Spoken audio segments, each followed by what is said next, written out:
Entonces, si realmente pretendemos hacer novela negra, que es novela crítica y novela social, ¿cómo lo hacemos? O sea, ¿cómo superamos este problema de que todo está dicho, que todo el mundo lo sabe? ¿Y a qué le importa? Porque eso, yo creo que eso existe, esa indiferencia y esta actitud sí que existe. Bueno, naturalmente, siendo escritor, yo no tengo muchas respuestas, tengo unas cuantas preguntas, que es lo máximo que puedo aspirar.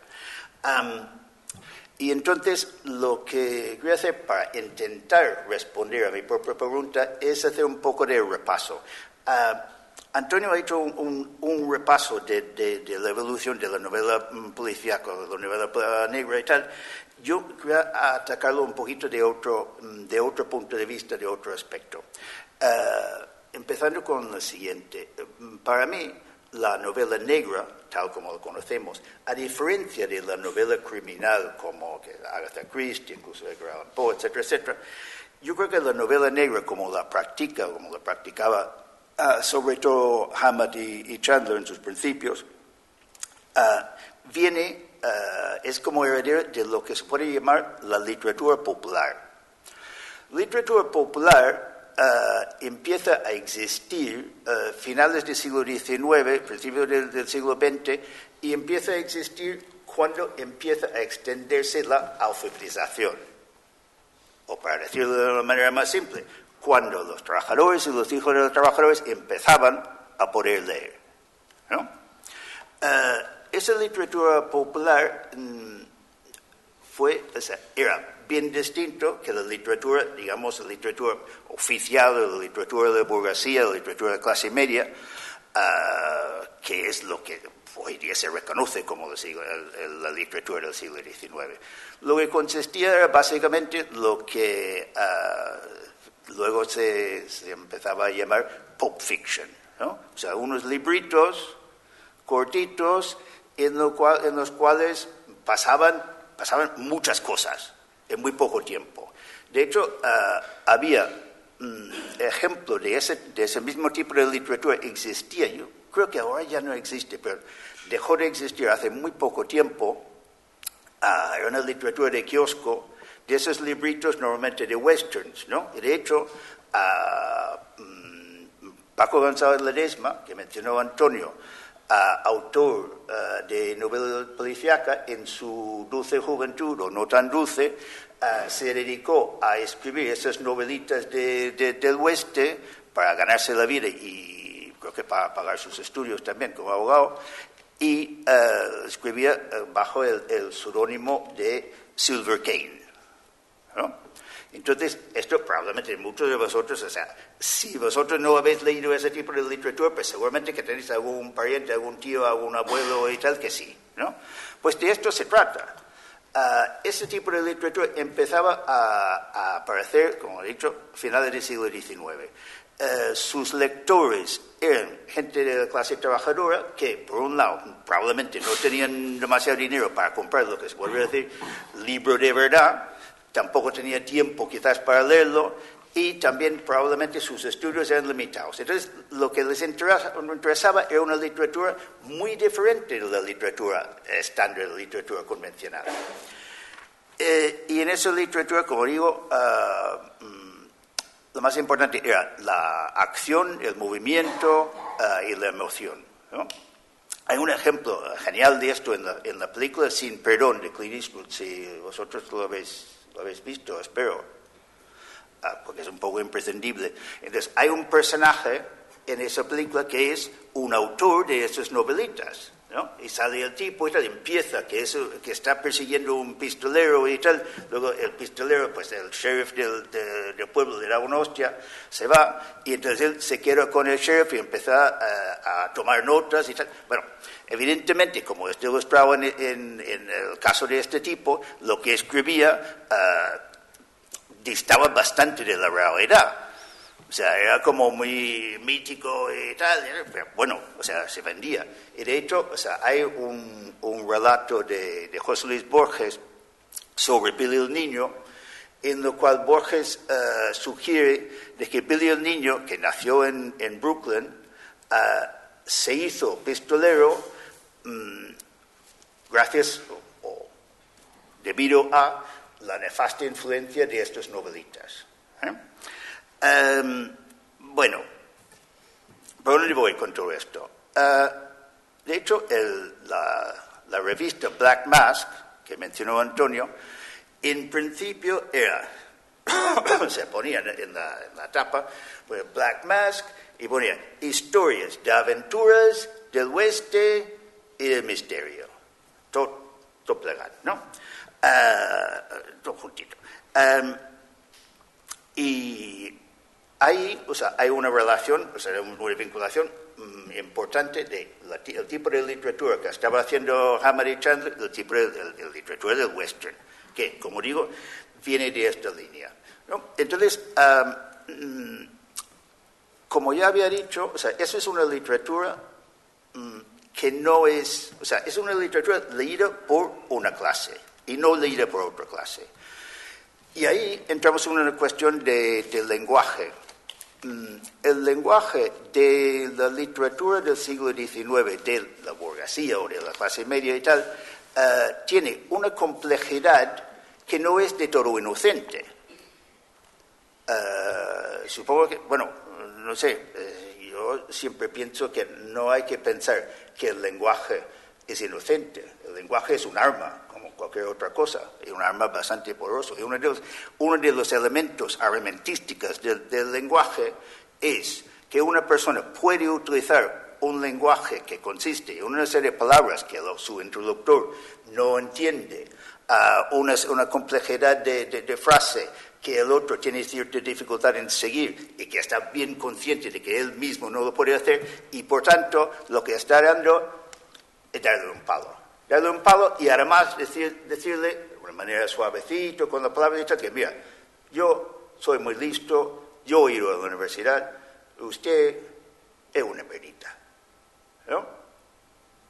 Y entonces el lenguaje, naturalmente, de esa literatura popular es un lenguaje simple y directo.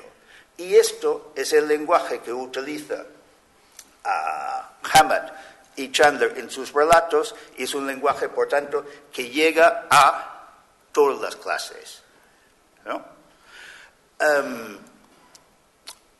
En un momento, el editor de Black Mask le dice a Hammett, dice, mira, tú lo que tienes que hacer es escribir una novela. Y lo que puedes hacer es escribir una novela, lo escribes por entregas, lo publicamos en la revista y luego lo publicas como novela. Hammett lo hace y consigue un editor de literatura, entre comillas, de verdad. O sea, un editor importante que tenía la inteligencia suficiente para decir, esto es el momento de que ese tipo de literatura pulp pasa a ser literatura de verdad. Y eso es lo que pasa con Cosecha Roja, la novela de Dashiell Hammett. Me estoy extendiendo un poquito, entonces voy a cerrar el chiquito. Interesante de Cosecha Roja, la novela de Dashiell Hammett, que todo el mundo debería leer, creo, es que un señor japonés que se llamaba Akira Kurosawa, en los años, creo que debe ser los años 50, quizás 60, no sé si es 50 o 60, hizo una película basándose en la novela de Cosecha Roja, que se llama Yojimbo, que es una película de samurái.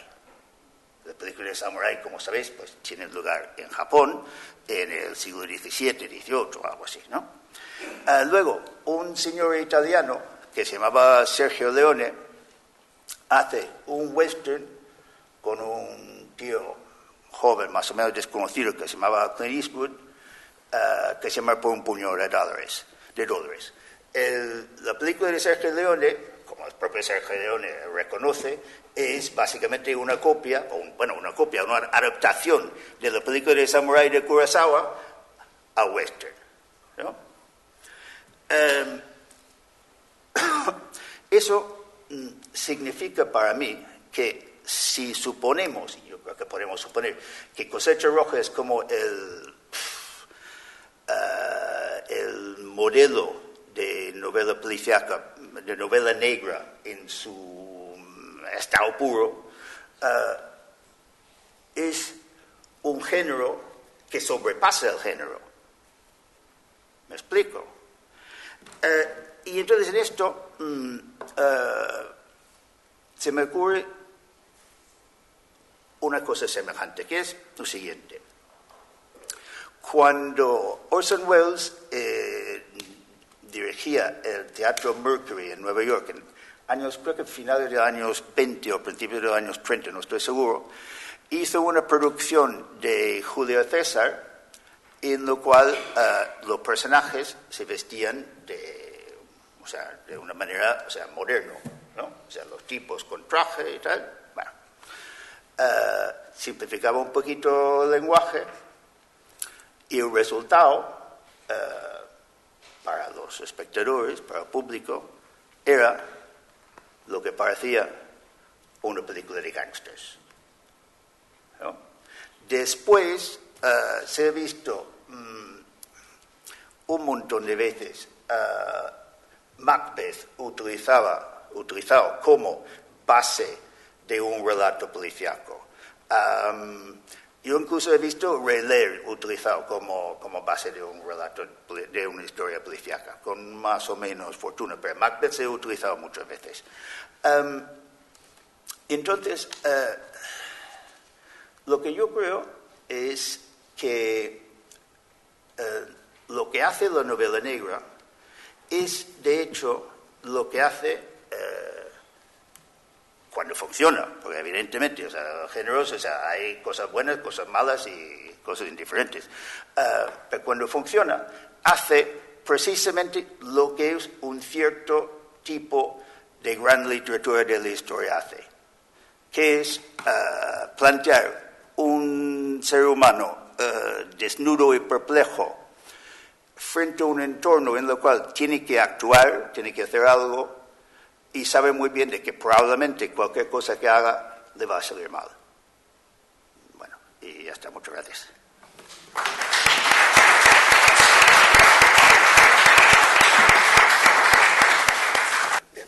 No, es que no entendí bien las novelas estas nórdicas que se han convertido en películas y son famosas. Sí. ¿Qué opinión tenéis de esta novela como género?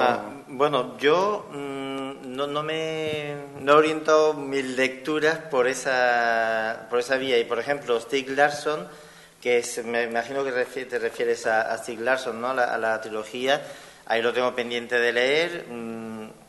Recientemente estoy leyendo más bien literatura africana porque me está interesando meterme en ese campo.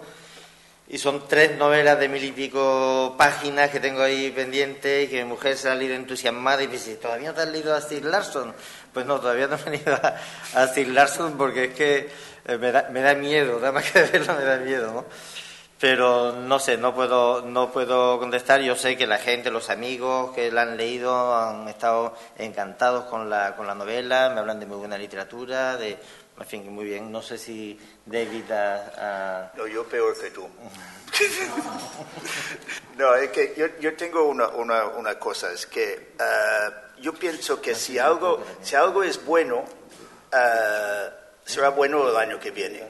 O sea, con los libros, distinto que las películas, o al menos las películas antes de la invención del DVD, si una película que te interesa llega a tu ciudad, lo tienes que correr a verlo, ¿no? Pero con los libros, pues no, los libros están y estarán y eso.